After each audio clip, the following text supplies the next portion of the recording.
Oke, kali ini saya akan sharing mengenai bagaimana cara membuat kebijakan HR atau biasa dikenal dengan HR Basic Policy. Sini saya sudah punya file HR Basic Policy-nya.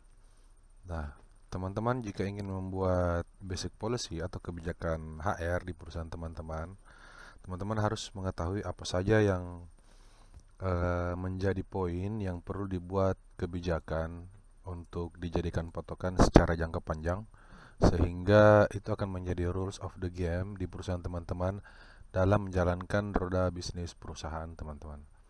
Di sini saya sudah membuat beberapa poin, ada 24 poin, termasuk mulai dari pengadaan tenaga kerja, penyusunan job description, terus perjanjian kerja, pemagangan, status karyawan, absensi, pelatihan, pangkat, jabatan dan golongan, pengupahan, terus penyusunan salary grading, aturan terkait tunjangan hari raya, aturan terkait bonus, kendaraan operasional, fasilitas kesehatan, penilaian kinerja, promosi, demosi, rotasi, dan mutasi, serta punishment atau sanksi.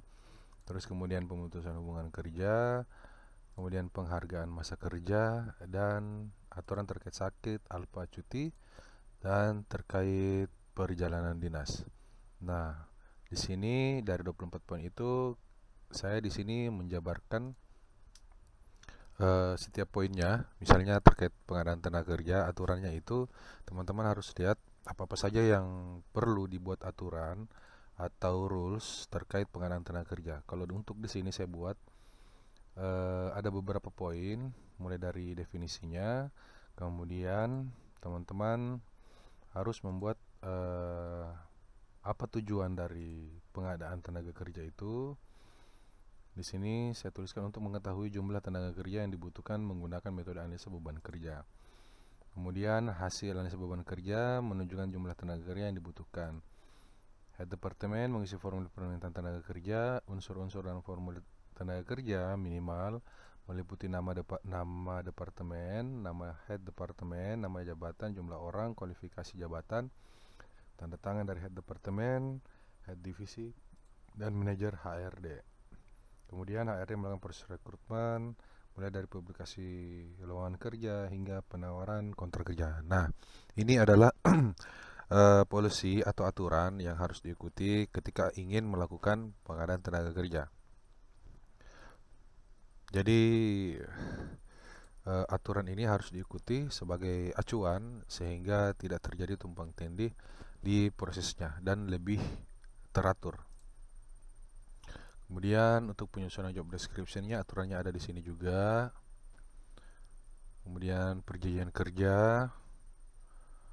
Kemudian teman-teman juga harus menguraikan setiap poin dari 24 poin itu, tergantung sebenarnya dari teman-teman poin-poin apa saja yang ingin dibuat terlebih dahulu dalam basic policy. Mungkin itu sesuai atau tergantung dari kebutuhan dari perusahaan teman-teman. Nah, di sini di aturannya ini kan dibutuhkan formulir juga. Nah, di sini saya sudah buatkan lampiran formulir di sini. Ketika kebijakan atau basic policy-nya itu membutuhkan formulir, teman-teman juga wajib untuk membuat formulir yang bisa mewadahi kebijakan-kebijakan yang teman-teman telah buat. Misalnya di sini untuk terkait SK promosi, demosi, formulir training need analysis, formulir job description, formulir permintaan tenaga kerja. Di poin 1 tadi pengadaan tenaga kerja kan membutuhkan formulir permintaan tenaga kerja. Maka teman-teman harus sediakan formulir tersebut. Kemudian formulir perjalanan dinas, surat perintah perjalanan dinas, kemudian formulir analisa jabatan, kemudian kontrak kerja. Nah, kurang lebih seperti itu. Jadi teman-teman harus melakukan proses analisa sebaik mungkin sehingga kebutuhan-kebutuhan atau item-item yang perlu dijelaskan dalam suatu topik atau tema dari kebijakan basic policy ini terwadahi, sehingga dapat memudahkan teman-teman ketika ingin menjalankan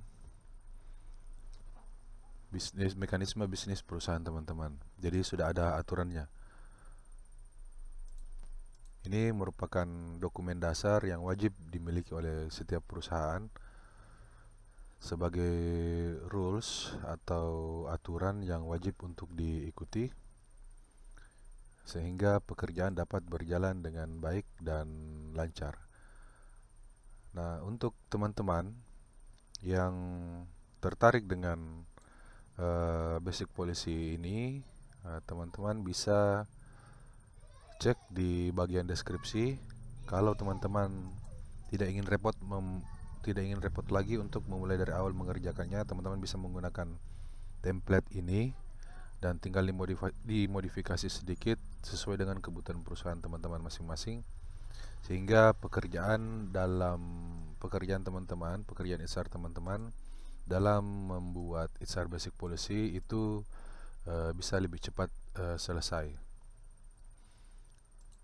Mungkin itu yang bisa saya sharing. Untuk dapat mengakses template ini, teman-teman bisa cek di kolom deskripsi. Oke, sekian dari saya. Terima kasih.